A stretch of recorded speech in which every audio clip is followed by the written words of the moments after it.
RTD Live Talk. So, logging in this evening, apart from a couple technical glitches, forgot to mute my screen.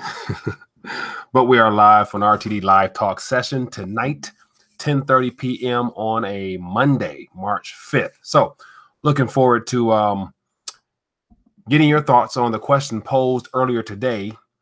What do you prefer? What are you more excited about?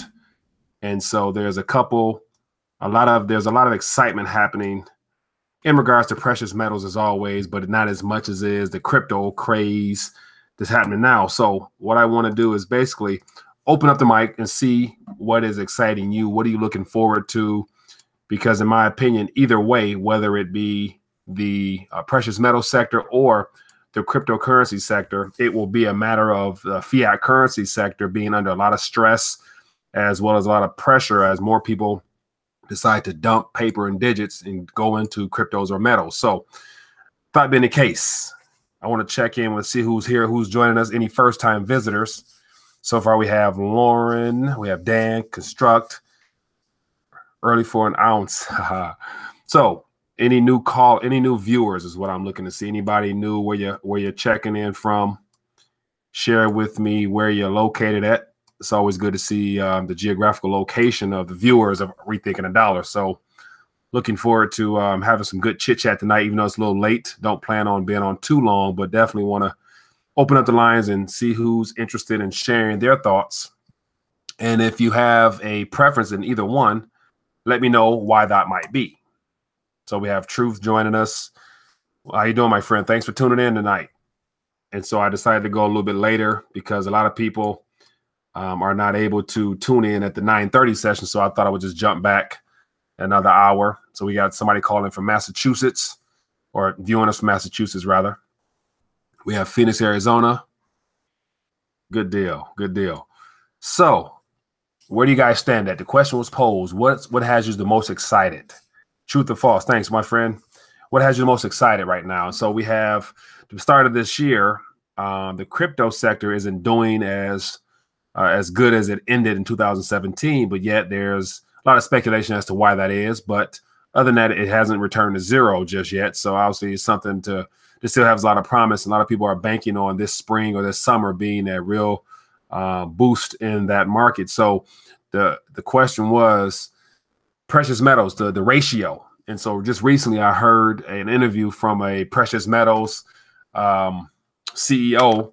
And so he was talking about how important silver is in general, and how we wouldn't be able to do any of the things we're doing as far as either streaming this video or just driving our cars or anything with electricity in regards to consumer items. It needs silver.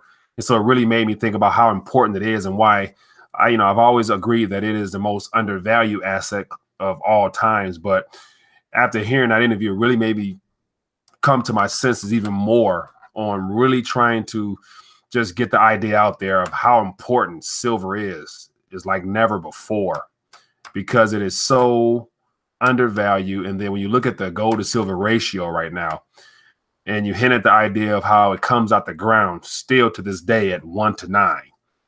But yet on the paper market / the COMEX, all those trading platforms, it's almost 80, or if not 80-1. So that means it's 80 times, for 1 ounce of gold, you can get 80 ounces of silver. And that, to me is unheard of, considering that historically it's always been closer to 1-15, 1-16. and 1 to 9 off the ground. So I figure I would still see what what the thoughts is of those viewing the show and get an idea what you think might be your preferred choice, or you might have both. But if given a choice to really invest heavily into one or the other, which one would it be? Would you invest in something new, something that's still digital, but yet has a lot of promise, a lot of upside, all that good stuff like that? And a lot of commentators say it's the future and this and that, which, I do believe it will be the future, because we're being ushered into that narrow pathway of solely digital. So once the, fiat currency becomes solely a threat to the banking system after this next recession / depression or whatever it might turn into, there's going to be a lot of pressure on fiat currencies because people won't trust them. So what'll be there? Of course, all the blockchain stuff. So that's what's happening. But anyway, I want to see what your thoughts are. So the goal is to open up the mics and see what is happening out in the audience. What I want to try to do a count of, from all the people that are viewing tonight, how many people are either one or the other. So just, make an extreme. If you couldn't do both, you had to do one or the other. Where do you stand? So with that being the case, let me see some people in the chat. Let me know where you stand. Are you looking forward to the day that that ratio of what's now 1 to 80 becomes more realistic, in that 1 to 9 and 1 to 15, give or take, which means that when it is to get to that point, I believe that once, all the financial markets and stuff come crumbling down, people are going to be running towards those things. And at that point, the ratios will be realistic. And if not, even better, more favorable for silver, because it is such a true precious and rare metal. Whereas in gold is always something that people tend to hold on to, and it's more of a central bank type of asset. So it's not how much it's worth, it's how many ounces you have. I do agree, truth over falsehood. I do believe that 100%. And so that's the question. Somebody posed a question earlier after the video that I posted. And the question was, I think it was, how many ounces should I have? And so I didn't get a chance to reply, but my reply would be, how many ounces, or how much of your fiat currency / digital notes that's currently in your possession are you willing to lose? And so when I had that in mind, it's more so, if 1 ounce of silver is technically, according to the, treasury, 1 silver eagle is $1 on the back of it. We know it's not. But yet, how many silver eagles in forms of weight would you equate to your total asset worth? Whether it be say if you got $1,000 in the bank, are you willing to have somewhat close to, say, 1,000 ounces if you could afford that? And so I kind of use that, that 1 to 1 fiat paper note for 1 silver ounce would be a good way of kind of coming up with what would be ideal, worth holding weight wise. And then somebody chimed in and said your body weight. So that'll be interesting there. But it says, it took me 3 weeks to get a Nano S hard wallet. Pawn shops are selling sterling for a stainless price. Salesman told me stainless was worth more. It's crazy. But silver is my default. Really? Stainless? Really? That is interesting there. It says, I'm excited for silver because a poor man can invest in these and their sales. It's affordable, and I think it's going to shoot up in price because of the tech coming out and continue to evolve. That's very true. I do agree. It says, where is your recommended source to purchase bullion grams or ounces at? Me personally, I like to be able to go into places. So I have a few coin shops as well as bullion places not too far from me that I tend to go into the store directly. I get a pretty reasonable rate. But then when I do stuff online, I do stuff, pretty much at all the major places. And so if you are interested, I have, if you had a chance to read the ebook I just came out with, there's an advertisement in there for a 10-ounce bar that is at spot price. So I have some of those as well. So, but other than that, if you want to save some money, I would say probably want to develop a relationship with someone you trust, where you can go into their store locally and be able to do business because you know them and they'll know you. So they'll give you some favorable rates, in my opinion. But other than that, anywhere it go, whether you get just generic rounds or silver eagles, you're not going to be mad at the end of the day. So what else we have here? So anybody out there that are crypto overly excited about cryptos, or where they'll be willing to say they will prefer the cryptos? Because I know there's people out there but it's just a matter of that person or those people being willing to share their opinion as to why they would prefer crypto over metals, or they might want to do both, either one. Started getting into silver, currently have 6 ounces. Yeah, 6 ounces is better than no ounces at the end of the day. And so one thing I find very affordable is once you find a local dealer or coin shop next to you or near you or somewhere where you feel comfortable, go in there frequently and ask for fractional silver. And so there's people always looking to get rid of little 1 gram or old dimes or quarters or whatnot. And you can buy those things, $5, $6. You can get a couple of those things. And that stuff adds up because it's all about how much weight you have at the end of the day. It says the gold to silver ratio is around 80-1. This is fairly rare and naturally occurs at 15-1. So math should eventually win out. Very true. I actually did I love reading, 18th, 19th century literature. So there's actually some old sound money books out there. And one of the books had the actual official listing of the ratios from like 1600 all the way up until that time. So it was 1600 all the way up to like, I want to say it was 18 something or another. And just to see the ratios, regardless of the coinage acts or whatnot that happened, it was through the UK, I believe, but 16-1, 15-1, 15, 16-50, all the numbers were relatively somewhat identical for hundreds of years. And then it wasn't until we got into this digital paper COMEX future age after 1974 that it became a commodity. The idea of it being money was removed. So now it's a commodity that is traded like everything else, like wheat and all the other stuff. And at that point, able to be manipulated to these astronomical ratios. Says, what do you think about real estate? Would you recommend someone to buy a home with all the things going on? Ray, good question. Real estate, I don't believe is a bad investment, but yet at the end of the day, you actually have some physical property with, the home aspect of having renters or whatnot. I mean, if you're living in it, that's fine because you'll probably be debt free if you own it all. But yet having renters in a home that in some type of crisis situation, they're not going to be able to afford if they lose their job, if they don't have a savings, depending on where the area is at, it could be vandalized. So you never know how secure that actual home would be real estate wise.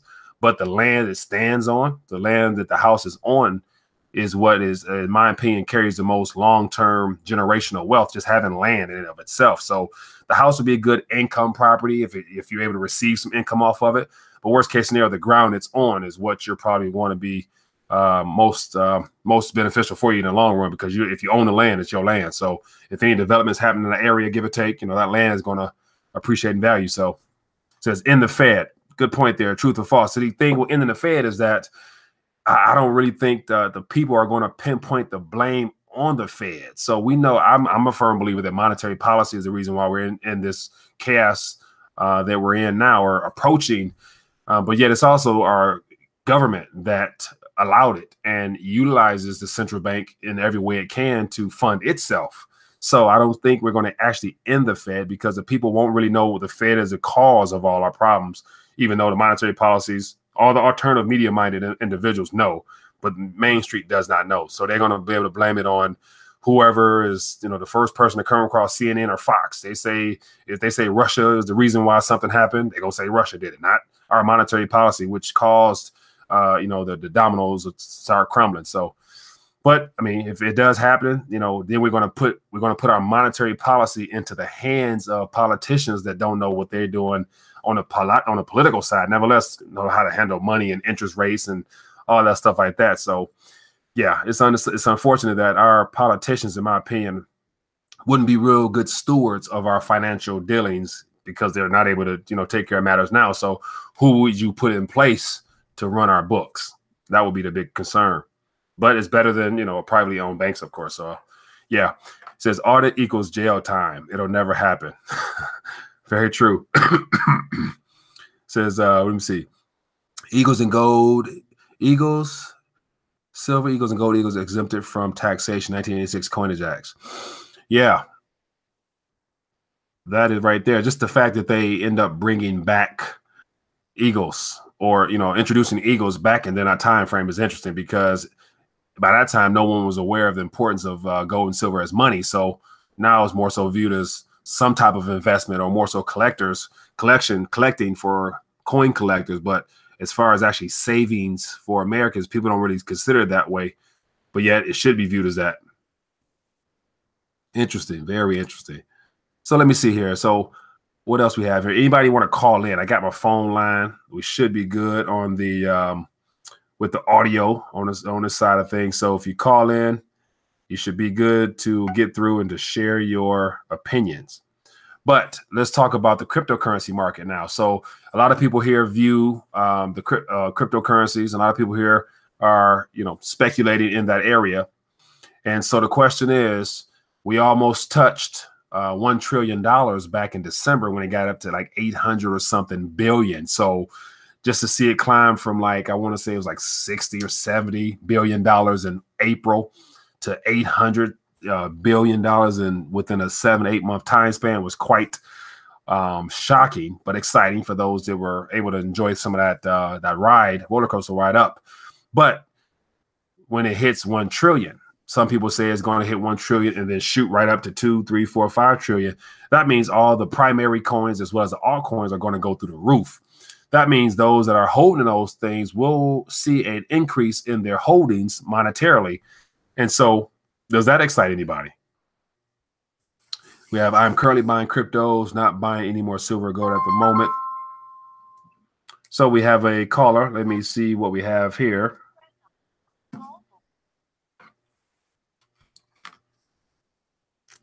Hello, caller. Hello, it's Ramon. Hey there, Ramon. How you doing, buddy? Thank God. How you doing? I'm doing excellent. Thanks for calling in. What are your thoughts? What do you prefer? What excites you more, the crypto industry or the precious metal sector, or the ratio for the precious metal? I gotta be honest with you. I've been in crypto for a while, and it's not that I'm trying to get out of it, but I am trying to, really experiment with the precious metals. And I'm probably gonna be looking towards buying into silver next week. Yeah. So that's kind of why I was asking some questions about that earlier. Yeah. Also because some of these cryptos I might try like Dash, and I think for me probably the priority would be one that's acceptable at some venues. So I'd probably try to make the choice based on that, not only on some of the other issues that you've been discussing, but whether it's usable. And given that, I'd like to ask you if you watched or if you read the Washington Post piece on the Petro from today. I did not. If you don't mind, because I usually comb the news, but I didn't see that. So if you get a chance, shoot that in the link. I would like to check that out. But no, I did not. So give me the rundown on it. So one interesting thing that I saw about it, and I don't know if it's because the Washington Post, I don't trust them for a lot of things. But, I took a read anyway. They did say that one of the flaws in the Petro is that unless you owe taxes in Venezuela, it's not necessarily useful, because Venezuelan citizens are not exactly eligible to buy it because you can only buy it in dollars. And people who buy it from outside the country, they don't really have any use for it because the Petro isn't used for payment for almost anything besides buying things from the Venezuelan government. So right. I don't know, maybe have you heard anything different? Because the Washington Post kind of they don't always tell the straight story. Yeah, definitely. That the angle they spun that off, I would imagine, is suspect and questionable. But yet, I believe that if the Venezuelan people or Maduro and his government or whatever decides to come up with a way of bypassing sanctions with an alternative currency called the Petro, some blockchain type of coinage, that I'm sure they'd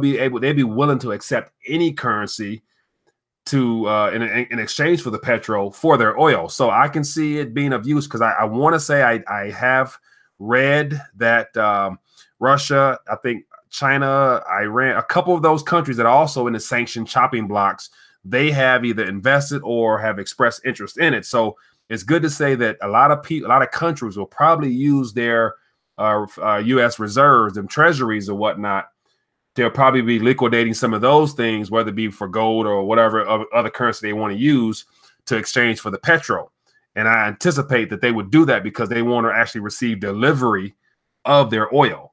So if you want oil from Venezuela, it's good to say that, you have to use either some type of metal or that petrol coin. And so there's a lot of countries that are in support of it.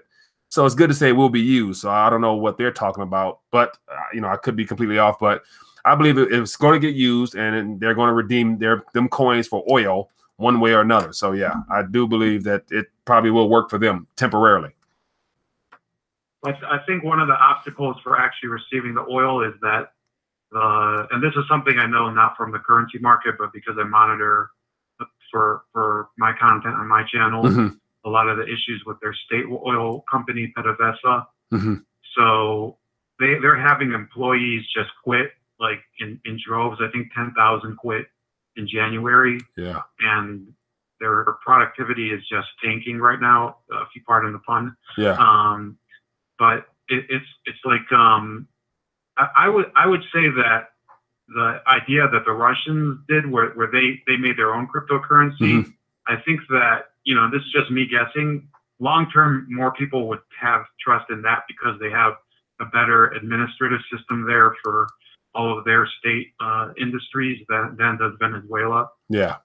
Yeah, I would agree as well. People probably would prefer anything to do with Russia just because it appears, from what I'm aware of, it's a little bit more stable as far as not having currency meltdowns and stuff as of right now. But Venezuela, because there's so much chaos, I would imagine that governments are, really going to say, hey, we'll do these coin stuff, but yet we want to be able to receive this oil. So the question will be then from Venezuela, the logistics of getting oil, if they redeem some coins to the receivers, whether it be Russia, China, whatnot. So the transportation of the oil will be what will be brought in question because the route they may take. I wouldn't be surprised if they do look to collect on oil that mysteriously a tanker gets sunken or gets taken down or something happened where between leaving Venezuela and going to destination, something happens by mistake, of course.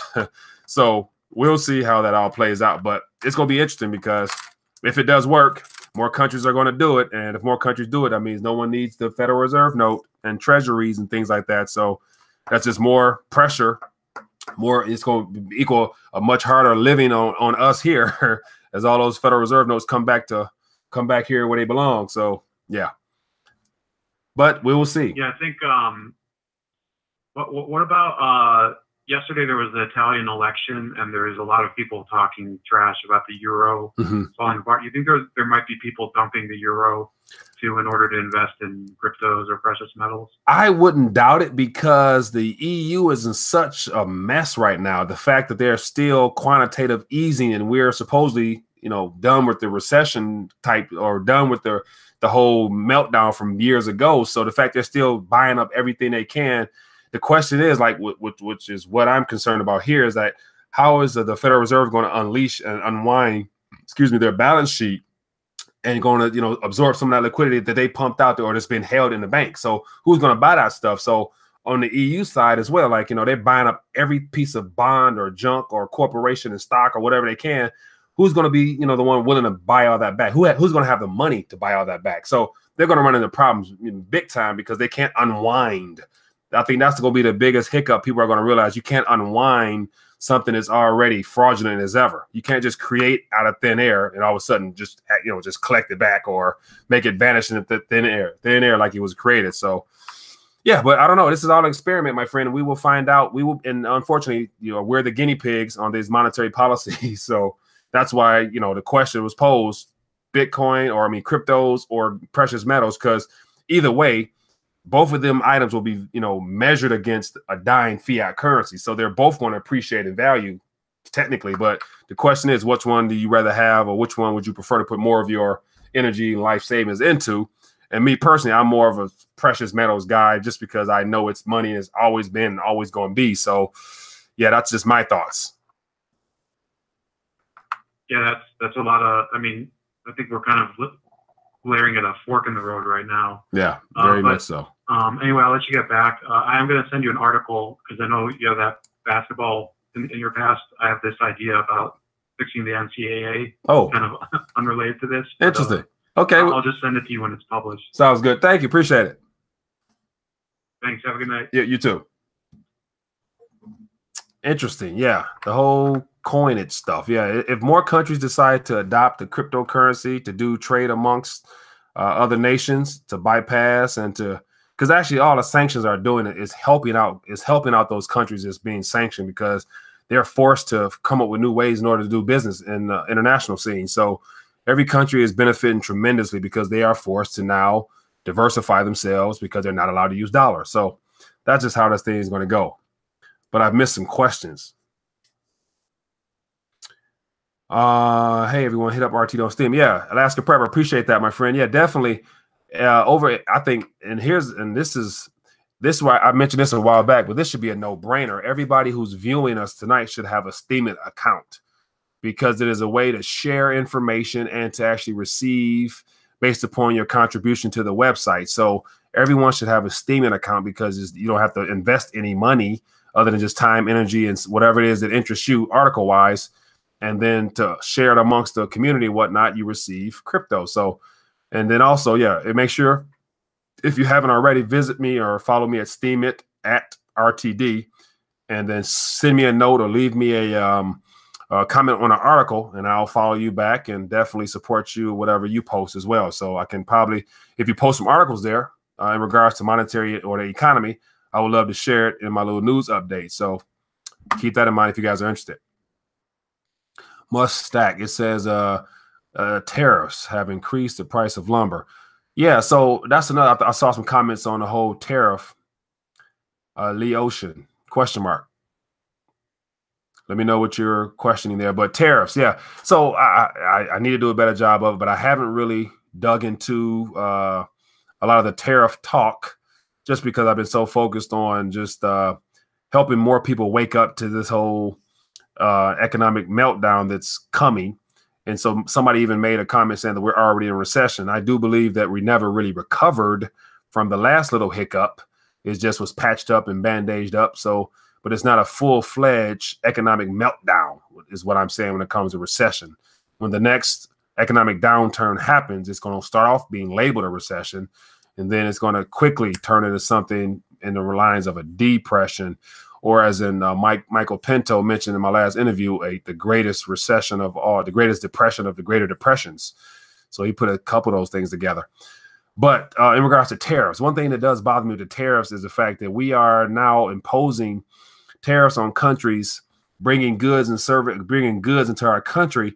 But yet it's interesting how we are a debtor nation, and we're, exporting, paper and digits to people, but yet they're sending us goods, and we're going to tax them on top of their goods. The whole reason there haven't been tariffs in the last 20 years, was give or take, is because, the whole idea of us sending you our debt is that we will receive your stuff. It's to be somewhat of an even exchange, but we're going to send you our debt and we're going to tax you on your stuff. That's not going to work. So that's going to lead straight to a trade war. So it makes me wonder if our government is doing it on purpose to really piss people off, because they're doing everything they can to paint the Russians as, being the reason the election was rigged and all that other stuff. Everybody's a boogeyman when it comes to our internal problems. And so tariffs would definitely not help. Trump only cares about Israel. Yeah, we will see. A lot of people are right now not so happy with our current president because of the whole NRA and his statement on let's confiscate the guns first, then we'll deal with due process. So that statement there, that off the cuff statement, is pissing a lot of people off.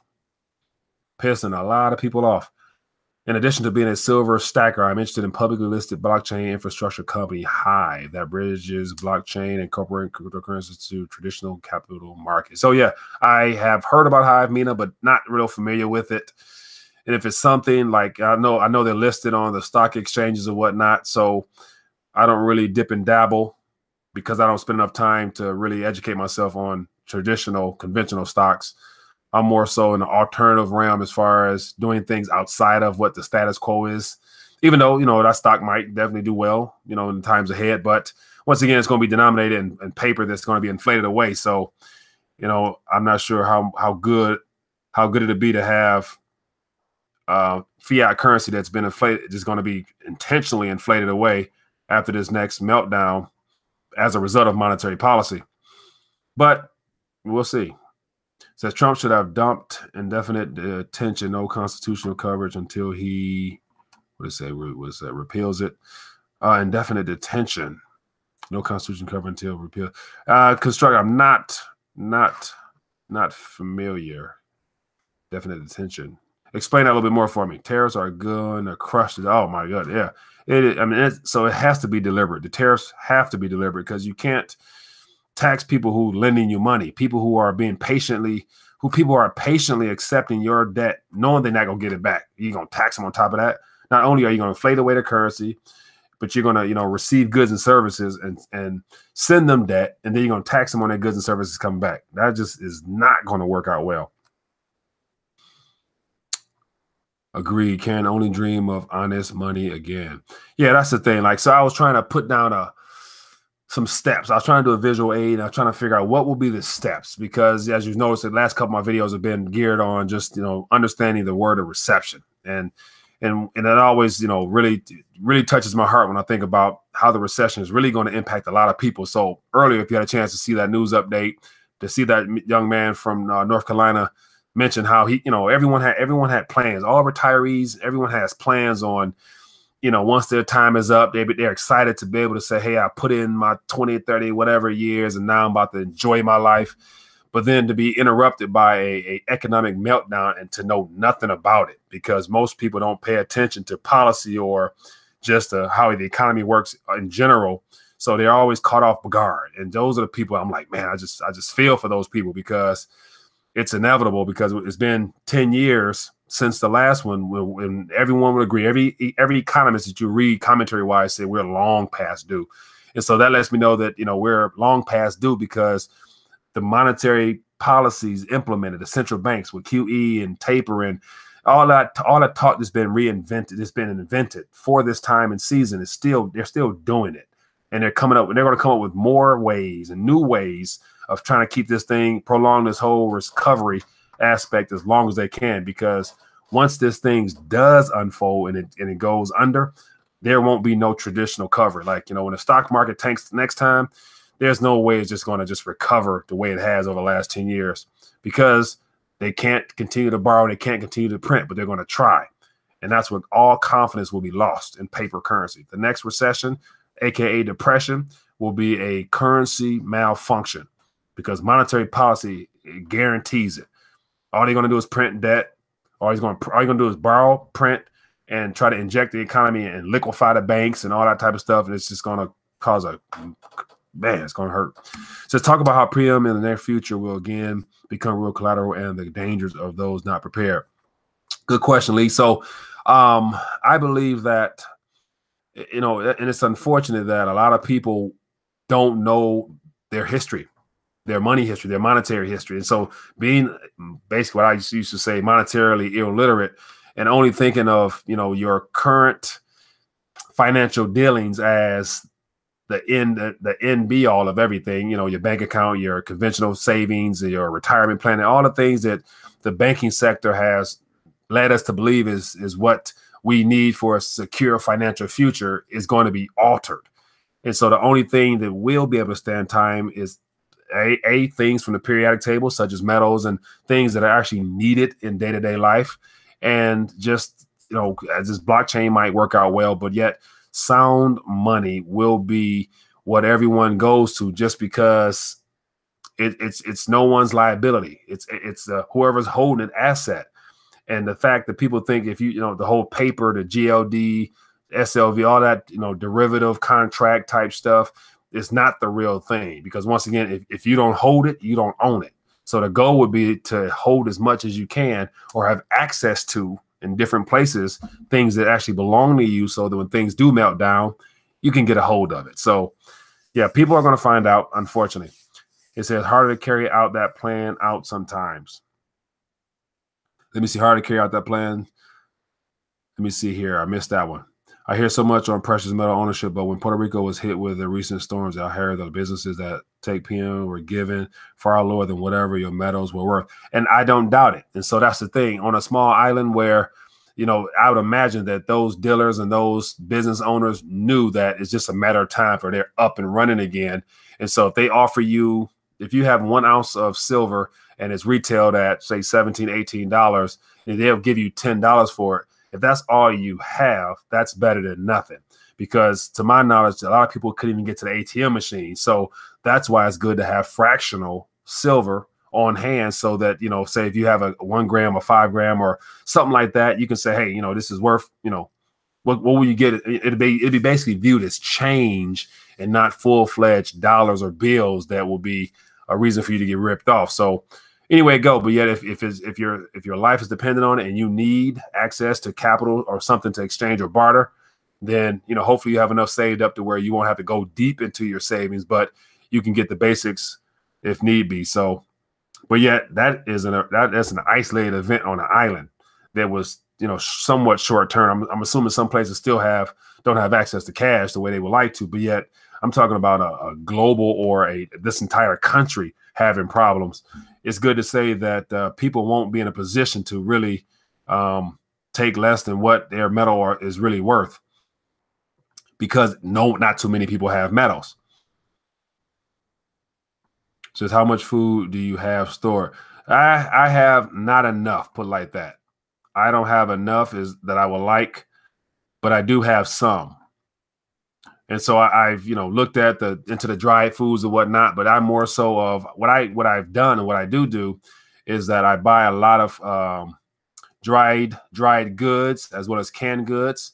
And so I look at the shelf life. So I buy according to, say, I have a lot of, stews and beefs, whatever, but the shelf life, the can life, 2 to 3 years. So I personally, it's not the healthiest, but yet for a quick meal for me, I'm a big guy, so I eat meals all the time. So I'll recycle stuff easily. So if it's sitting there for a couple months, I'll replace it and eat it and pray. So my stuff never really gets too old. So with that alone will last a while. But of course, if there's a complete meltdown, no grocery store type stuff, that I wouldn't have enough food, I wouldn't be prepared the way I would like to be, put like that. But I'm working on that. The next meltdown will be global, not just national, hands down. It is going to be it's the tremors and the ripple effect from the next meltdown will be something we will never forget. I believe that, a lot of people say that the Great Recession was bad. We haven't had none since the Great Depression. That was bad. And so that, of course, it's going to be bad. It's going to be an adjustment period, but it's going to be a time where we will have to get back on the grind and start using our minds and start using our talent and skills, everything we can to help one another. So I believe after the chaos, once things calm down and there's some form of law established again, then I think people will probably operate in the best interest of each other as opposed to themselves, just because, you can't get by, especially if you're a family person with kids and whatnot, trying to always vandalize and steal. So you're going to have to get back to actually provide some value of some kind. So I think it would be a way for us to come back together as a society, because in this country, man, we're so inner focused, so self-focused, selfish, and just I hope that through the next process we can come out a much tighter country as far as us actually caring about each other, less about the materialistic stuff that has plagued our society. I don't think that the technology that we have, cell phones and internet, might be as plentiful, or a lot of people are not going to be really want to surf the net if they starve and looking for food. So I think we'll get back to being able to actually talk to one another and socially connect. So that will be the benefits, I think, of it at the end of the day. But yet, a lot of guests say that, this whole process, there's going to be a lot of life lost. So, that's tragic right there. But you never know, because we've never experienced what might be coming in the days ahead. So says holding precious metals is insurance against fiat, not a hurricane, not being sarcastic by that statement. Yeah, I understand. 70% chance of recession. Yeah, that was Mr. Ray Dalio. I thought that was very interesting, because he clearly knows that, I would assume he knows it's a greater chance of 70% because he's a money manager, billion-dollar type of guy. So he knows. Michael, you can store a year's worth of nutrition for $150. Yeah, I'm aware. So Alaska Prepper, I'm on that, my friend. And also, yeah, what I would appreciate, because that's some good advice there. Do me a favor, send me an email with some information that you might be familiar with, or what you yourself may have done family-wise, and send it to me via email. I would love to find out more about that, because that is something that I need to get better prepared in. Says Joe said the largest wealth transfer in history is about to happen, and so few are talking about it. Yes. Yeah, I always try to figure out new ways to get more people to just, question, what they hear on mainstream news, to do some research for themselves, to think outside the box. Thoughts on palladium and platinum. They're precious metals. They're metals. So they are metal. They're rare and they're useful for something. Palladium, let me see. I know palladium, platinum I know is for cars.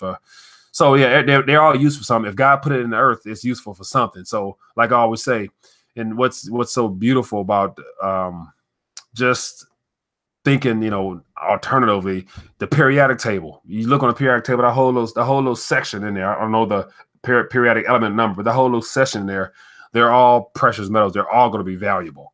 And so I don't have either one of those just because, I know they're affordable, but just never really got into them myself. So I stick with what I'm familiar with and what I research, which so happens to be the other metals. Hopefully Rand Paul's audit of the Fed goes through.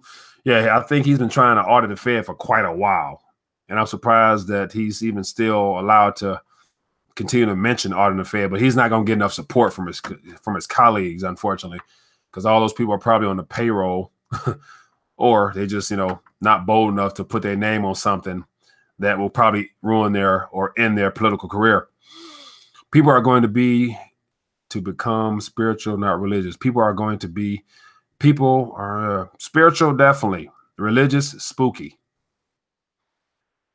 Yeah, because, spirituality wise, when everything hits the fan, everyone's going to start praying to somebody or something. But yet, there's only one true God. So you can pray all you want to statues and whatever else might be, but yet may not get answered. I got a whole lot of Einsteinium, bro. Yeah, Einsteinium. I like that as well. And stop acting like breast. Paul for president. I have been accumulating hand tools that require no power outside of fireplace, oven, and rocket stove and wood processing products too. Construct. That is a real. Yeah, you sound like an outdoorsman. Clearly, you're a gentleman that know how to work with your hands. That's a skill. You got all those tools, my friend. You're going to be good because people are going to know where to come to get some work done. Cuba is a good model for the post-recession society. MP. Yeah, that is a very good one. I would definitely beast. Sorry. I would definitely agree with that. And so the only difference is their mindset is that they are all they've known. Most of the people there, the younger generation, even the older generation, they're in support of their government there. So all they've known is having I want to say is suppressed, or they've always been under the hand and foot of their government. So they don't know what it's like to be free and to be able to do for themselves because everything has been provided for them. So ever since the revolution and Castro came into power, the government's provided everything for them. And so in exchange for that support, their loyalty, they've given their lives and their loyalty to the government there. So they never known freedom. Whereas for us, after this, whatever happens, our government is going to try to step up and try to be the savior. And they're going to offer us support and food and stuff like that. But yet we're going to have to give up our freedom and our rights. And a lot of people who are aware of, the idea of actually being able to have some form of privacy, not going to really go down for that. And so those are going to be the people that's going to be considered the resistance. And the resistance is a problem for government. So that's where things going to get sketchy, because if you watch any of the videos out there, there's, training camps and all types of, facilities for people who resist. So that's going to be something touchy. It says crypto, if people are hungry. I missed that one. Crypto works without silver. Buy our silver. Even though I have both. Independent nation, self-reliant. Crypto, if people are hungry, they would rather blown for nuts up. That's the truth. No, it doesn't matter. Yeah. So, I want to hear anybody out there that's watching that is solely a cryptocurrency person. You either sold everything you had, metals, or never, or you came into the whole monetary awakening aspect through the crypto sector, and so you are solely a crypto person. I would love to hear from someone of that nature. So if you're out there, if you want to call in or chime in on the chat, feel free to do so. I would love to hear that. It says, would you give food for a cryptocurrency when Walmart and these are bank runs? They are bank runs. Would you give food for a crypto? Ooh, that's a go. I'm assuming you're asking someone that question. Would you give food for crypto? What do you think about petrodollar and the petro threat to dollar? Corey, mods, very good question there. I think that the petrodollar and the petro yuan in the next couple of months to year, especially couple of months, is going to be the petrodollar is going to be under more pressure because there's going to be more countries watching what's happening in Venezuela with that cryptocurrency there. Then you have the Russian ruble that's being studied and explored. Then it's good to say China has a crypto, this and that, and another. So with all these alternatives, there'll be no need for the petrodollar, or the petrodollar still be in play because every nation won't be bold and courageous enough to come out and speak against the petrodollar. So they're still going to use it, but I believe that they're going to use it probably a little bit less, and they're going to just use some of the yuan stuff that's coming out for their oil futures or whatnot is backed by gold. And so, as you know, my prior guest Jim Willie mentioned, how the idea that the gold yuan is coming is just a matter of when and how does it get rolled out. So once all that happens, once China or Russia, one of those two nations only, they're only ones that's strong enough, big enough, powerful enough to introduce gold back into the monetary system. Once one of those people introduce gold back into the system, you can cancel petro anything. So we have a caller. Let me see.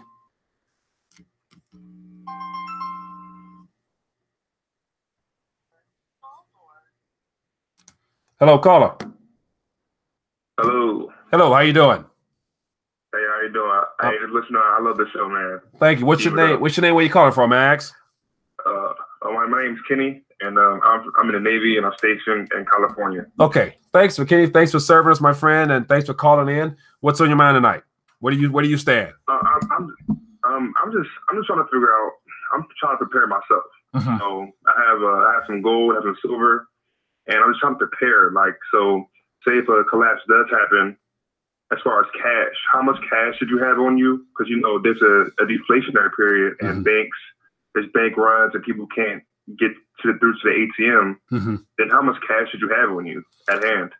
Good question there. So I'm, just so you're aware, I'm sure you're aware, but I'm not a financial advisor. I consider myself a monetary enthusiast. So I'm sharing my opinion with you. So, but I believe that a lot of people say, it's good to have smaller bills. And so like, 5, 10s, 20s or whatnot.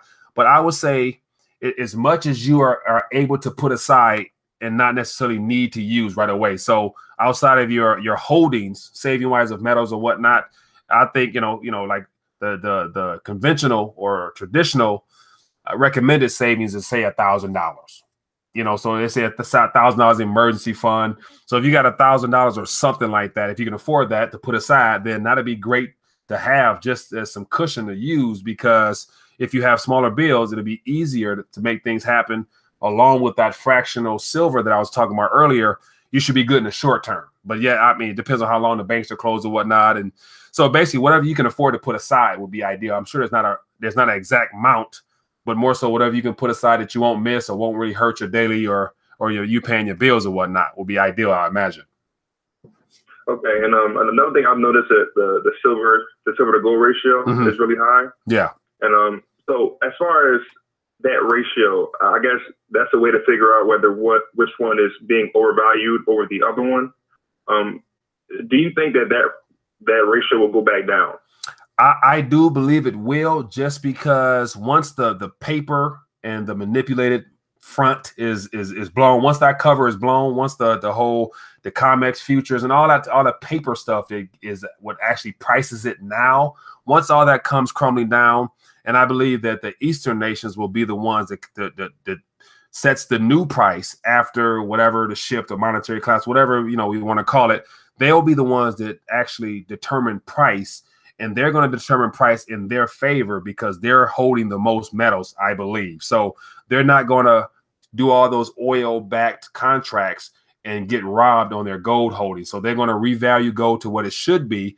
And I imagine, say, for example, basically all metal does, it's a way of revaluing or valuing all the paper that's been issued in the form of currency. So we have trillions upon trillions of paper floating around in digit form or paper. So if we were to readjust or reprice gold according to the amount of paper we printed, gold would be 50, 60, 70,000, like, some Jim Rickards and all those guys say. So it's good to say if China or Russia do the same thing, it's going to be 10, 20, 30,000 an ounce. And then, of course, silver always follows. And because it comes out the earth at 1 to 9, give or take, they're not going to have a 1 to 80 ratio. You know what I'm saying? They're not going to get robbed on their silver. So I believe it all priced equally, but they may be the ones that reprice it.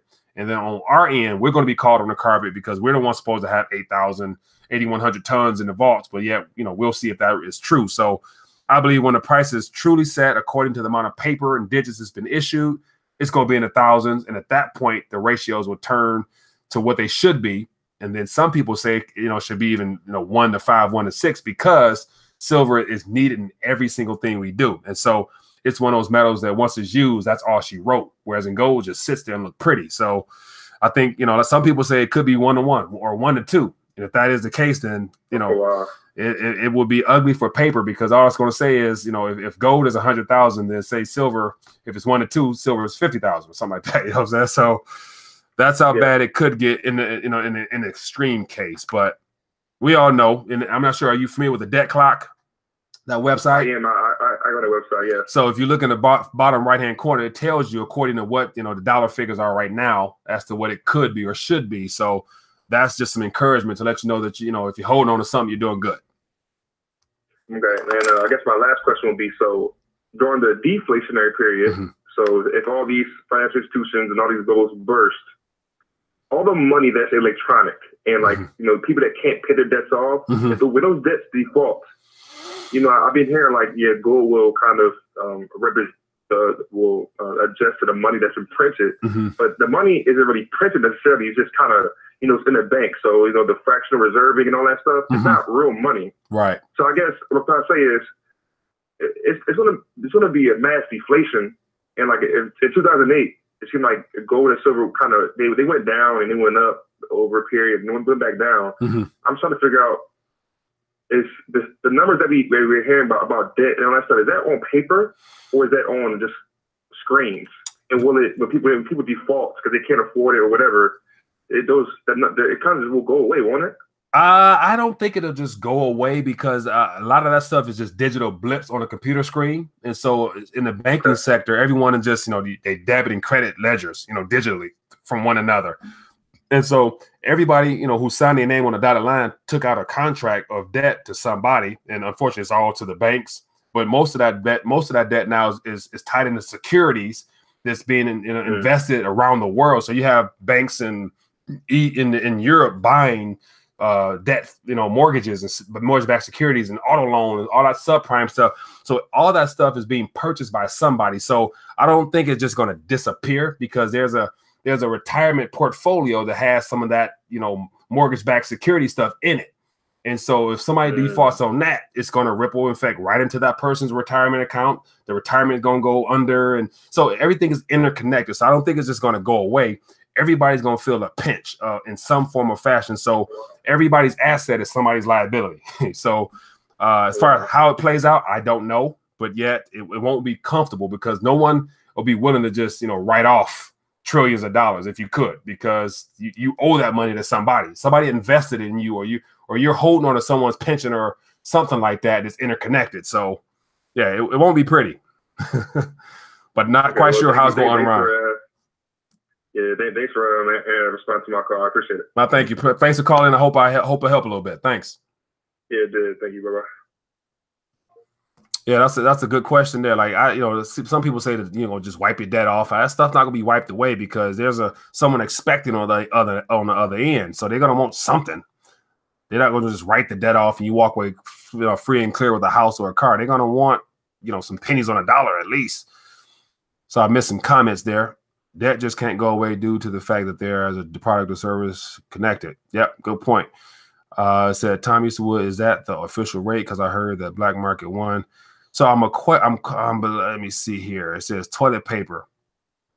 What are we talking about? Okay, we're talking about the crypto. We're talking about currency in Venezuela. What that's looking like. Tom, how much is the average house you think in bolivars?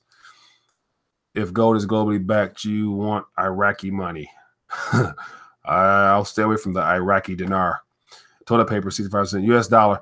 Okay, so the question, so Tom Eastwood, so it says $1 US is 33,235 bolivars. That is the epitome of a hyperinflation. And so, my question is, I know they issue new bills, so I wonder. I want to say they have 1,000, 5,000, maybe even a $10,000 note now. So, yeah, that's unfortunate to have a couple stacks of cash, and if you had hundreds, which was their biggest denomination note, to have a suitcase with 33,000 bolivars in it just to exchange for $1. That's crazy. That is crazy. It says pay off your debts with worthless banknotes. Yeah, and that's the thing. Lauren, I'd imagine that once the Federal Reserve note is worthless, the banks are not going to accept it. They're going to halt all type of commercial activity and bank transactions, and they're going to issue some form of a new currency that you can only use that. Just because the banks aren't going to accept worthless paper. I think probably in time past, say the Weimar Republic, you could do that because I heard people, bought a whole block of warehouses for one gold coin and the currency, and people took out debt to then repay it in the worthless currency. But that was prior to computers, and that was prior to just the technology we have now, where the banking sector, they're not going to accept, because the thing about they fractional reserve, they're creating all this stuff, so they're going to want something back that's worth something, and they're going to want that new currency, whatever that might be. What do you think about the silverback Mexican peso, largest supply of silver? It could be at least silverback crypto, maybe bit silver. Yeah, I'm familiar with Hugo Salinas Price, who's been an advocate for introducing silver back into legal tender status in Mexico.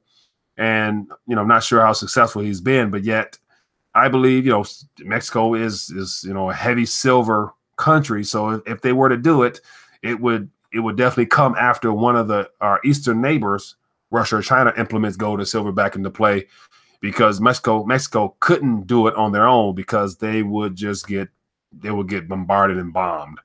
So yeah, the only people who are going to introduce something of that nature is going to be Russia or China, because they're going to partner together or whatnot to make sure that when war comes their way, and I'm a firm believer that their military might and their technology is probably a little bit farther advanced than ours, since we've been cutting and gutting our military for years. So it's good to say we don't want to see those guys in war. What else we got here? So another caller.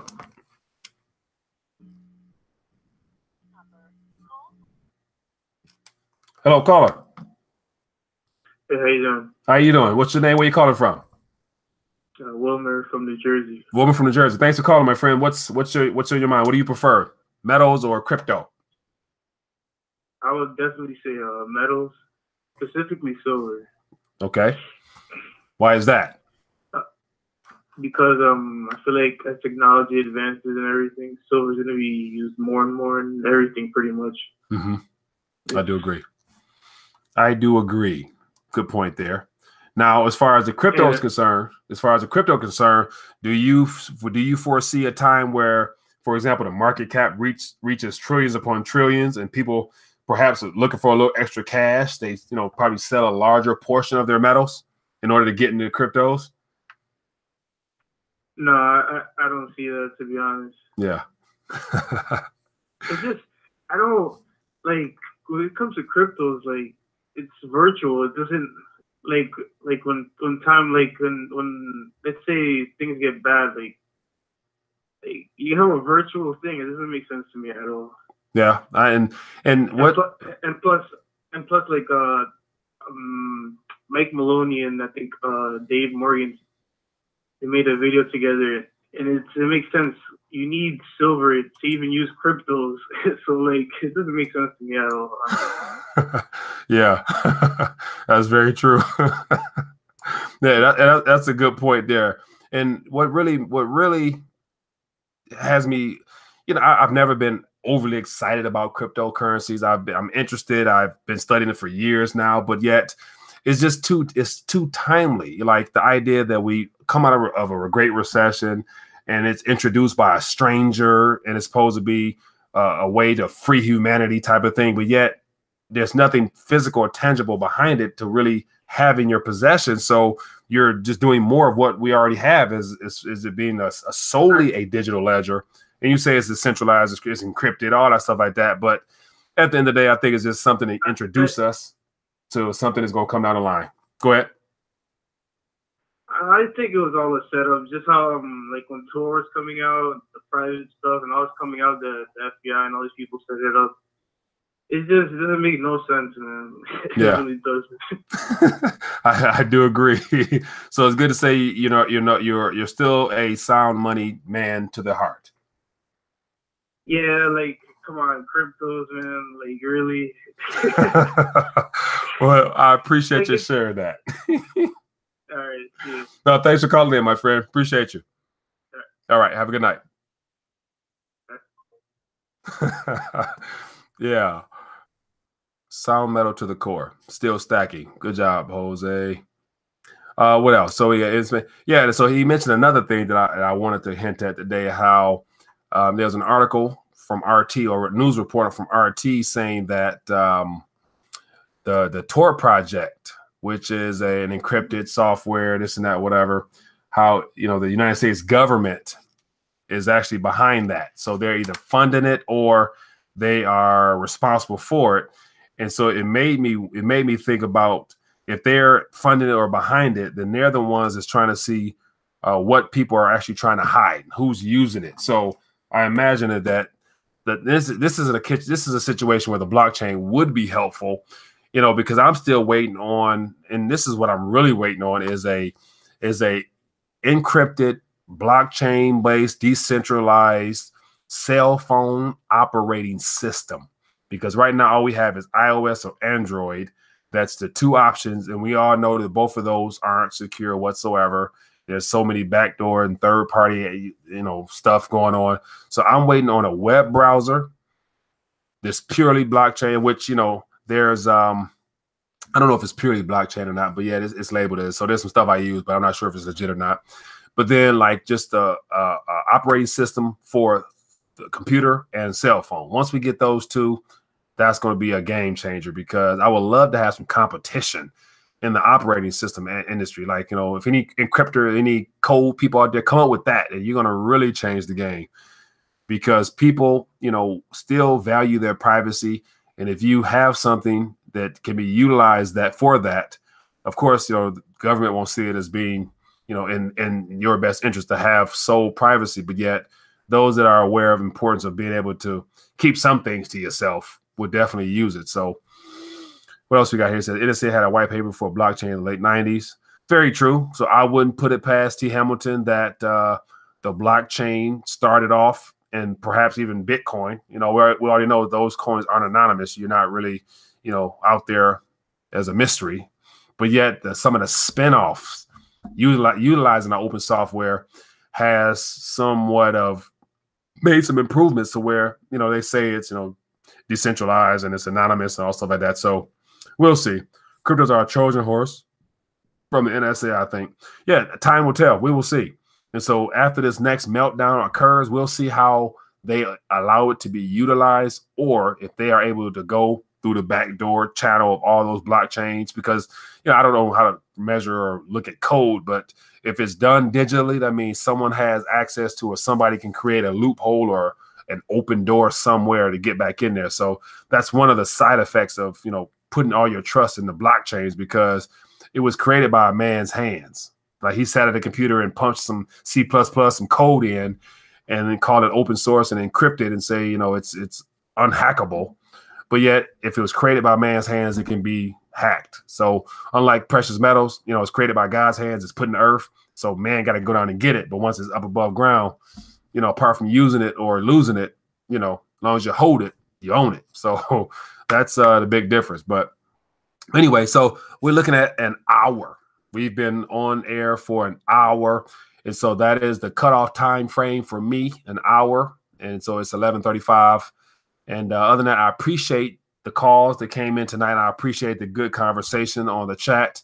And so what I want to do is, as always, for those that are familiar and aware, the 5 reasons to hold precious metals in your hand before the next recession ebook. I put that out. And so I want to encourage everybody, if you have not, there's going to be a link in this description here. Go over there and make sure you download it. It's free. Read it. Let me know your thoughts. And it's a tool for you to use to share with your family and friends, because here's the facts. Everyone know that in 08, 09, there was a market economy type of meltdown. It was called the Great Recession. Everybody knows that. So you can't argue that. Now, what they might want to argue is say it'll never happen again, or I don't believe in that, or whatever. So here, read this book. And so find out why in there I say that this next recession might be our very last one, because once this next one happens or is officially announced, you're not going to be able to paper over this one with quantitative easing forever. And so that in and of itself will get them to think about, is this thing real or not? So anyway, so I'd love to hear your thoughts on that. Leave a comment below this video here. Share this video if you like to help get the word out there. So when we have another meetup, we can chit chat and have some more good conversations. So also the goal is to pose some questions for our RT Live Talk. So as questions come to mind, I will definitely put it out there for you guys to share your thoughts. And also, if you have conversation topics that you might want to have covered in the form of an open discussion / little back and forth, or you think people might want to call in and chime in on it, when this video is over, leave a comment what the topic might be, and we can look to do that this week or next week or whatnot, so that, gives people a chance to have their voice heard. So other than that, everybody have a good night. Leave a comment below and make sure you go to the 5 seasons, download the book, share it with family and friends, and we will keep this thing rolling and live to see another day. So enjoy your evening. I'll see you guys later.